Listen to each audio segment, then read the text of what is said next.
As women worldwide celebrate International Women's Day, many still face enormous challenges trying to reach their full potential. An initiative in Ghana dubbed YesSheCan is promoting the participation of women and girls in science, technology, engineering, and mathematics, while helping them fight gender stereotypes. Africa 54 technology correspondent Paul Ndiho spoke to Eugenia Boadi, a petroleum engineer and founder of Accra-based YesSheCan, for more specifics on the initiative. Welcome to Africa 54. Thank you so much, Paul. You are on a mission to empower a lot of young women in Ghana.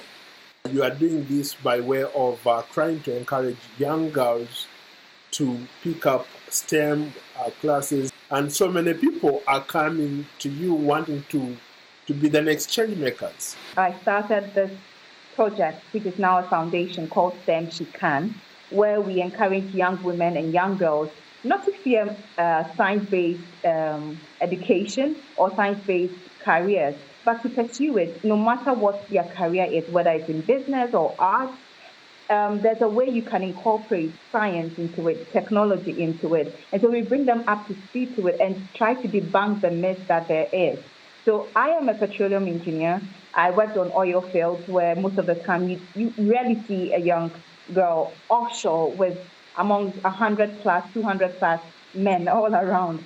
And so we wanted to debunk the myth that there were.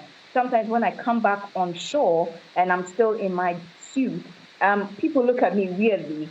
And when I tell people my profession, they wonder, why would I do this? Or how did I even get there? And so I realized there was a gap in knowledge and a gap in the hiring. So the part that I can do is to encourage more young girls to pursue it, and even those who are already in it to continue to help manage their success in the profession. So that's what I set out to do with a network of other engineers and pilots and other people in STEM to do this. We had one person from South Africa who was once a businessman and is now a pilot, to see that possibility, or to say, I own a business, but I use tech to expand my business. It's that amazing that no matter who you are, you can still build a website or use tech, robots, GPT, which is now the ish, use it to expand whatever field you are in. You say you only started last year, and by my count, you've already impacted so many young people. They want to be the next Elon Musk. They want to be you. How are you able to do it within a very short time? I work with a network of people already. We have a network of women in engineers, women in aviation, women in mining, who also had the same passion, who wanted to do this. So it was just a matter of asking, would you come on board? Would you join? And some came on their own dime to do this.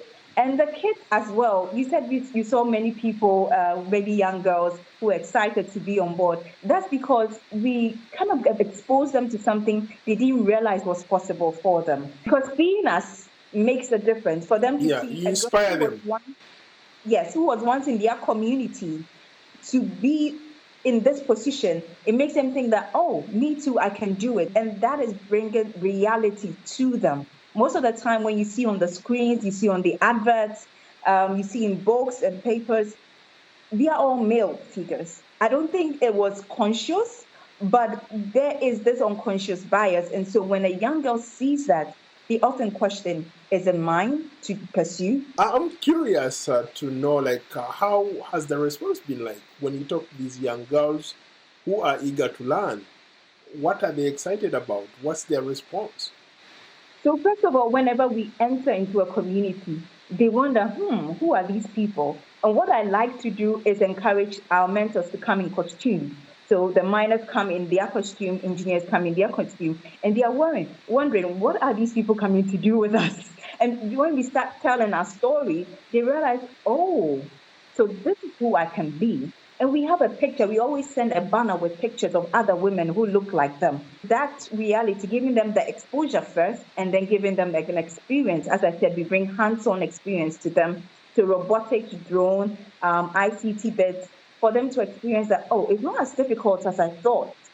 And then telling our stories also to inspire them. That's what I think clicks in them and say, yes, I want to do this. Where do you draw your motivation? Or what inspires you? Oh, my mom, no doubt. My mom. So she's a woman also, whenever I see her in pictures, even though she's working in government sector, she's always in the midst of men. She's always the only person in the midst of them, whether she's working in the Ministry of Defense, Health, Education, wherever it is. Most of her pictures, she's like that. And I see her championing and moving forward and moving. And she's never saying that, oh, I'm a girl, that's why I'm doing this. No, she's pushing because she knows she can do it. And so that is my motivation to keep moving. Thank you so much for your time. Thank you so much, Paul. It was really a pleasure. That was Africa 54 technology correspondent Paul Ndiho speaking with Eugenia Boadi, founder of the YesSheCan initiative in Accra, Ghana.